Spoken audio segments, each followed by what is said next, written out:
भगवान परमात्मा प्रसन्न झाले. रुसला ध्रुव कवतिके. रुसला होता तो, सहज रुसला होता, पण बुझाविला देवोनी भातुके ध्रुव पदाचे. त्याची समजूत काढली आणि काय दिलं त्याला? बसायचं होतं मांडीवर, पण त्याला भातुकं दिलं, खाऊ दिला. सामान्य खाऊ दिला का भगवान परमात्म्याने?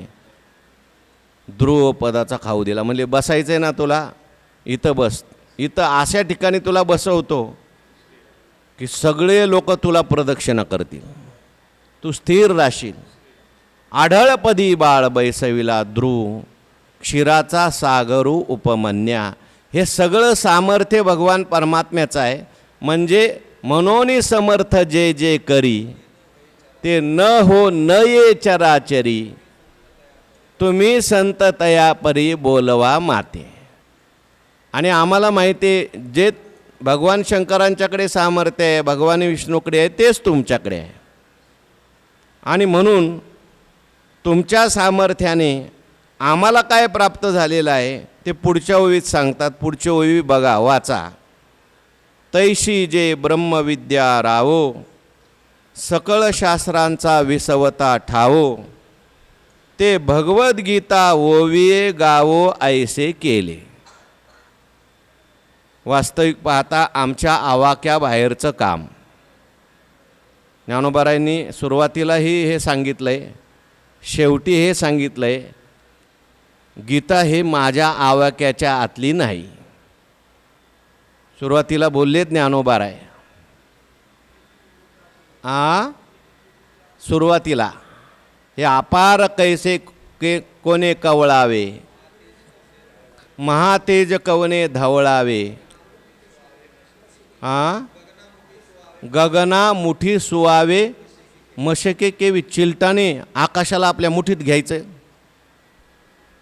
तिथल्या वय पाहिजेत मला आता. ऐसे जे आगाध, जेथ वेडावती वेद, तेथ अल्पमी मतिमंद काय होय. म्हणजे गीता म्हणजे काय सामान्य आहे का? या गीतार्थाची थोरी सोये श्री शंभू विवरी. भगवान परमात्म्याच्या मुखातून आलेली ही अक्षर आहेत, सामान्य आहेत. याच्यावर टीका लिहायची म्हणजे संपूर्ण महाभारताचं सार. आता भारत कमळ परागू म्हटलंय अर्जुनेशी. एवढी व्यापक असलेली गीता, बाप बाप ग्रंथ गीता, जो वेद प्रतिपाद्य देवता, श्रीकृष्ण वक्ता जे ग्रंथी, अशी गीता. आणि ती गीता त्या ठिकाणी आता मराठीत करायची.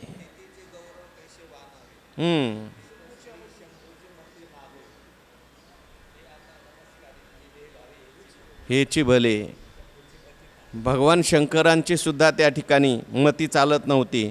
पण अशी गीता जरी असली तरी सुद्धा ज्ञानोबाराय म्हणतात, तुमची कृपा झाल्या. अहो, त्या उपमन्याला जशी भगवान शंकरांनी क्षीराब्धीची वाटी दिली, जसं त्या ध्रुवबाळाला आढळपद दिलं, तसं तुम्ही आम्हाला आमच्याकडून हे करून घेतलं. तैसी ब्रह्मविद्या रावो, ही ब्रह्मविद्येचा राजा आहे. कोण? गीता आहे. गीतेची विशेषण आहे ती. तैशी ब्रह्मविद्या रावो, सकळ शास्त्रांचा विसवता ठावो, ते भगवद्गीता ओविया गावो ऐसे केले.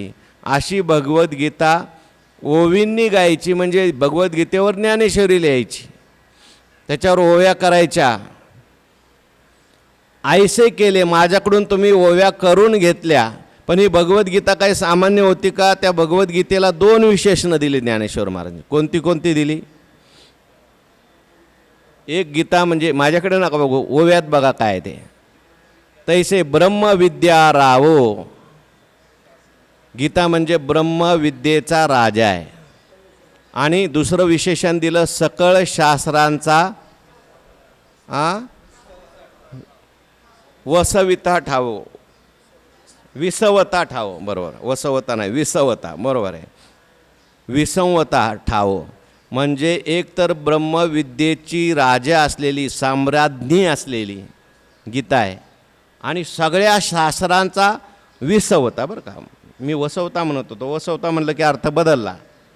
विसवता, बघा वचा वी झाला तरी अर्थ बदलतो की नाही. मला असं वाटलं सगळी शास्त्र गीतेत आहेत म्हणून वसवता वसवता नाही, सगळ्या शास्त्राला विश्रांती देणारी गीता आहे. सगळ्या शास्त्र विश्रांती करायला कुठं येतात? गीतेमध्ये येतात. आणि गीता काय आहे? ब्रह्मविद्येचा राजा आहे. पहिल्यांदा ब्रह्मविद्या हीच राजा आहे. विद्या अनेक आहेत जगामध्ये, पोट भरण्याच्या विद्या भरपूर आहेत जगामध्ये. आणखीन लौकिकातल्या सगळ्या विद्या जगामध्ये भरपूर आहेत. पण या विद्येचं वर्णन करताना 9व्या अध्यायात भगवंतांनी वर्णन केलं. राजविद्या राजगुह्यम पवित्रमिदम उत्तमम. जे जाननी आगवे आची आगावी, गुरुत्वाची आचार्य पदवी, सकळ गुह्यांचा गोसावी पवित्रा राव. ब्रह्मविद्येला राजा का म्हटलं? ही राजांची विद्या आहे म्हणून नाही, राजांची होती पूर्वी, पण ही विद्या प्राप्त केलेला राजा बनतो. काया मने वाचा जो सेवक होईल येचा, तो स्वानंद साम्राज्याचा राजा होतो. राजा होतो म्हणजे तुम्ही म्हणाल म्हणजे लगेच मला काय हत्ती घोडे बिडे मिळतील का? नाही नाही, मधुकरीच खावी लागेल. पण मनाचे तुम्ही राजे व्हाल, आनंदाचे राजे व्हाल. कदाचित तुमची राहण्याची सोय नसेल, तुम्हाला जेवायला नाही मिळणार, पण तुमच्या आनंदाला काही कमी मिळणार नाही. आत्मस्वरूपाचे राजे, आनंदाचे राजे, असे राजे प्राप्त करून, ज्ञानाचं राज्य प्राप्त करून देणारी ही राजा आहे ती. आत्मा अवतरविती मंत्र अक्षरी ये म्हटले. साचची बोलाचे नवे शास्त्र. हो, मनोनी जगी गीता, मिया आत्मेनी पतिव्रता. ही आत्मेची पतिव्रता आहे. म्हणजे जिथं ही पतिव्रता अशी आहे की जिथं आत्म्याला प्रगट करणारी आहे. म्हणून पहिली ही ब्रह्मविद्या जी आहे ती राजा आहे, पण गीता जी आहे ती या ब्रह्मविद्येची राजा आहे. म्हणून काय तैसे ब्रह्मविद्या राव म्हटलंय. म्हणजे ब्रह्मविद्येला सुद्धा देणारी गीता आहे. राजा स्वतंत्र असतो. राजा जो असतो तो काही देऊ शकतो आपल्याला. तशी गीता म्हणजे ब्रह्मविद्येची साम्राज्ञी आहे, ब्रह्मविद्येची मालक आहे. तुम्ही गीतेची सेवा करा, तुम्हाला ब्रह्मविद्या प्राप्त झाल्याशिवाय राहणार नाही. म्हणून तो ब्रह्मतेची पुष्टी येईल अंगा. अनेक ठिकाणी गीतेचं वर्णन करताना तुम्हाला ही ब्रह्मविद्या देणारी आहे. लता, हो, जनाबाईंनी वर्णन केलं आहे ज्ञानेश्वरीचं. ब्रह्मज्ञानाने गोमटी, भाव अक्षराची गाठी ब्रह्मज्ञानाने गोमटी. ब्रह्मज्ञानाने ही शोभणारे म्हणतैसे ब्रह्मविद्या रावो. पुढे म्हणतात सकळ शास्त्रांचा विसवता ठावो. सर्व शास्त्रांचा विश्रांतीचं स्थान जर कोणतं असेल तर गीता आहे. म्हणजे सगळी शास्त्र जी आहेत गीतेमध्ये विश्रांती करतात, विश्रांतीला आलेली आहेत. शास्त्र म्हणजे काय हो? शास्त्र कशाला म्हणायचं? शासन करतं त्याला म्हणायचं शास्त्र. आपल्या जीवनामध्ये जे अनुशासन करतं त्याला काय म्हणायचं? शास्त्र. काय खाल्लं पाहिजे, काय पिलं पाहिजे, कसं वागलं पाहिजे, हे जे आपल्याला सगळं सांगतं ते शास्त्र.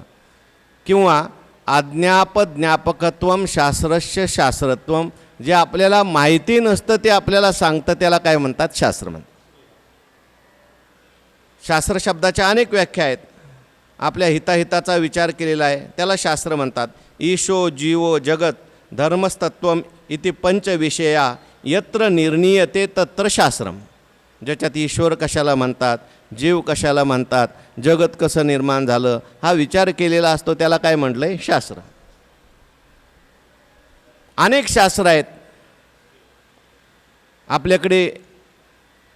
6 नास्तिक शास्त्रकार आहेत आणि 6 आस्तिक शास्त्रकार आहेत. 6 नास्तिकांचा विचार सोडा, आस्तिक शास्त्रकारामध्ये सुद्धा न्याय, वैशेषिक, योग, सांख्य, पूर्वमीमांसा आणि उत्तरमीमांसा ही शास्त्रकार आहेत. परंतु गीता अशी आहे की ह्या गीतेमध्ये सगळी शास्त्र विश्रांती करता आलेली आहेत. आणखीन भरपूर बाकीची शास्त्र आहेत, त्याचा आपल्याला विचार करायचा नाही. त्याला आपण शास्त्र म्हणायचं का नाही म्हणायचं हाही विचार आहे.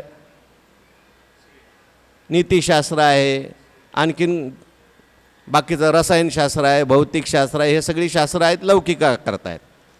पण इथे हे जे शास्त्र आहे, गीताशास्त्र जे आहेत ते खरं शास्त्र आहे.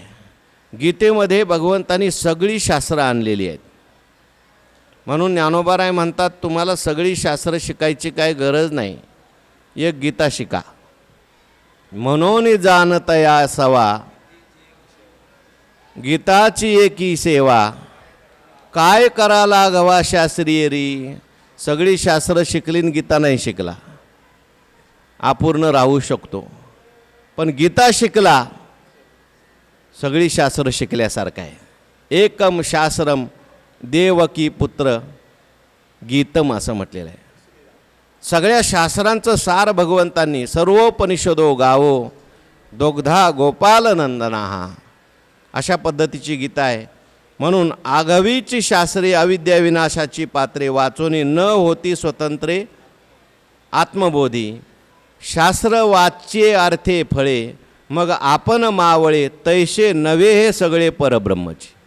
बाकीची शास्त्र जे आहेत आपल्याला उपयुक्त आहेत. प्रत्येक शास्त्राचा काही ना काही उपकार आहे, थोडं पुढं घेऊन जातं, पण ते शास्त्र शेवटपर्यंत येत नाही. पण गीताशास्त्र असं आहे की हे गीताशास्त्र तुम्हाला, ज्ञानोबाराय म्हणतात, शास्त्रे वाच्ये अर्थे फळे. शास्त्रात वाच्य जे आहे, अर्थ आहेत, त्याने फल मिळतं. मग आपण मावळे, पण ते शास्त्र बाजूला होतं. तैसे नवे हे सगळे परब्रह्मची. गीताशास्त्र मात्र परब्रह्म स्वरूप आहेत. इतर शास्त्र जे आहेत आत्मबोध झाल्यानंतर त्यांचा परित्याग केला तरी चालेल, पण गीताशास्त्र असं आहे याचा परित्याग कधीच करायचा नाही. कारण हे परमात्मा स्वरूप आहे, भगवत स्वरूप आहे. म्हणून ही गीता जी आहेत सकळ शास्त्रांचा विसवता ठाव. सगळी शास्त्र जी आहेत ती विश्रांती करता गीतेमध्ये येतात. गीता शिकल्यानंतर सगळी शास्त्र शिकल्याचं फळ प्राप्त होतं. आणि अशी ही गीता आहे. ती गीता ज्ञानोबाराय म्हणतात ते भगवद्गीता ओविये गावो ऐसे केले. ती भगवद्गीता ओवीमधून गाण्याचं सद्भाग्य सामर्थ्य आम्हाला तुम्ही दिलं. वास्तविक पाहता आमच्या बोलण्यातून एवढं काही निघेल असं आम्हाला वाटत नव्हतं. कारण बोलण्यातून काय निघतं हे आम्हाला माहिती आहे ना. तुमच्या आमच्या बोलण्यातून काय निघतं, वाजू द्या 5 वाजले तरी काय, आता थोडंसं उशिरा सुरू झालं आहे. बोलण्यातून काय निघतं मग ना तरी त्या ज्ञानोबाराय म्हणतात, जे बोलण्याचे राणी हिंडता नायकी जे फळली अक्षराची वार्ता परिते वाचाच केली कल्पलता विवेकाची. ज्ञानोबारायांनी फार सुंदर लिहिले, जे बोलण्याचे राणी हिंडता. आतापर्यंत बोलण्याच्या रानात हिंडत होतो. बोलण्याची रान आहे. आता रान असतं ना, त्या रानात काय काय असतं, अनेक प्रकारची झाडं असतात. काही चांगली झाडं असतात, काही मध्यम झाडं असतात, काही निकृष्ट झाडंसुद्धा असतात. हिवराचं झाडसुद्धा असतं, बाबळीचंसुद्धा असतं, बोरीचंसुद्धा असतं, त्याच्यात आंब्याचं असतं, पेरूचं झाडसुद्धा असतं, त्याच्यात चंदनाचं झाडसुद्धा असतं. तसं हे बोलण्याचं एक रान आहे. मी बोलतो, तुम्ही बोलता, ते बोलतात, ते बोलतात. हे बोलण्याचं काय आहे, सगळ्यांचं रानच आहे. किंवा जेवढे काही आतापर्यंत ग्रंथ आहेत, कथा कादंबऱ्या आहेत, ही सगळी बोलण्याची रानच आहेत. त्या बोलण्याच्या रानात हिंडायला जर लागलो तर काय हो, काही ठिकाणी बोरीचे काटे टोचतात, काही ठिकाणी बाबळीचे काटे मोडतात. आपल्यात काय सगळे सारखेच आहेत का? कोणाचं बोलणं कसं आहे, कोणाचं बोलणं कसं आहे, कोणाचं बोलणं साचा आणि मवाळ, आणि कोणाचं बोलणं वृष्टी जैशी इंगळाची, काय नाराची चिकुटी. ज्ञानोबारायांनी चांगलं बोलणंही सांगितलं आणि वाईटही बोलणं सांगितलं आहे. ओव्या सांगा हो, नुसतं असं असं करून काय होणार आहे? चांगलं बोलणं कसं असतं आणि वाईट बोलणं कसं असतं, ज्ञानोबारायांनी सगळं सांगून ठेवलं आहे ना. हां, साचा आणि मवाळ मितले आणि रसाळ शब्द जैसे कल्लोळामृताचे चांगलं बोलणं आहे. वाईट बोलणं जाऊ द्या, वाईट बोलणं काय करायचं आहे, आपण वाईट बोलतच नाही, आहे की नाही. बोलण्याचे राणी हिंडता, त्या बोलण्याच्या रानात आतापर्यंत हिंडलो, काय मिळालं? ज्ञानोबाराय म्हणतात त्या बोलण्याच्या नाही की जे फळली अक्षराची वार्ता. त्या रानात एवढं हिंडलो, आतापर्यंत बरंचसं वाचलं, आतापर्यंत बरंचसं ऐकलं, पण कुठंही अक्षराची फळली वार्ता नाही की जे अक्षर फलद्रूप झाली अशी वार्तासुद्धा ऐकायला मिळाली नाही हो. त्या अक्षराला काय फळ आलं? काही झाडं असतात असे असतात की ते झाडांना काहीतरी फळ येतं, काहींना नुसती फुलंच येतात, काहींना फळं येतात, पण काहींना नुसते काटेच असतात. ज्ञानोबाराय म्हणले या बोलण्याच्या रानात आतापर्यंत आम्ही हिंडलो, पण आम्हाला कुठंही फळाचं झाड भेटलं नाही. नाही की जे फळली अक्षराची वार्ता, अक्षराला फळ आलंय अशी कानावर वार्तासुद्धा आली नाही. एवढं बोलणं ऐकलं किंवा एवढं बोलणं आत्तापर्यंत बोललो कोण? आम्ही, असं ज्ञानेश्वर महाराज म्हणतात. ज्ञानेश्वर महाराजांच्या बोलण्याला महत्त्व आहे, पण त्यांनी आपलं सांगितलं आहे. आतापर्यंत एवढे बोललो, ज्ञानोबाराय म्हणतात मी सुद्धा एवढं बोललो, पण तिथे कुठेही आम्हाला त्या अक्षराला फळ आलेलं दिसलं नाही. आतापर्यंत हिंडत होतो, पण आता मात्र तुमची कृपा झाली, आणि त्या कृपेचा परिणाम काय झाला? श्रीराम झाला. परिथे वाचाच केली कल्पलता विवेकाची. आता मात्र आमची वाचा विवेकाची कल्पलता झाली. आतापर्यंत आमची वाचा हिंडत होती कुठं? रानात. आणि त्या वाचेला कुठेही आम्हाला फळलेलं अक्षर फळलेलं दिसतं. त्या अक्षराचा अर्थ किंवा अक्षराला फळ आलं आहे असं आम्हाला आतापर्यंत कधीच वाटलं नाही, आढळलंच नाही. वार्तासुद्धा कानावर आली नाही आमच्या. पण आज मात्र आम्ही बोलायला लागलो, आमच्या वाणीत काय निर्माण झाली? कल्पलता आली. कल्पलता म्हणजे मनोरथ पूर्ण करणारी ज्ञानेश्वरी. ज्ञानराज माझी योग्याची माऊली, जेने निगमवल्ली प्रगट केली. पण हे सगळं सामर्थ्य कोणाचं आहे? तुमचं आहे. आणखीन थोडासा विचार यावर करायचा आहे आणि उद्याच्या प्रवचनात त्याचं चिंतन करायचं आहे. तर उद्या आपलं क्रमाचं प्रवचन नाही, परवापासून आपल्या इथे कार्यक्रम आहे. संत ज्ञानेश्वर महाराजांचं संगीत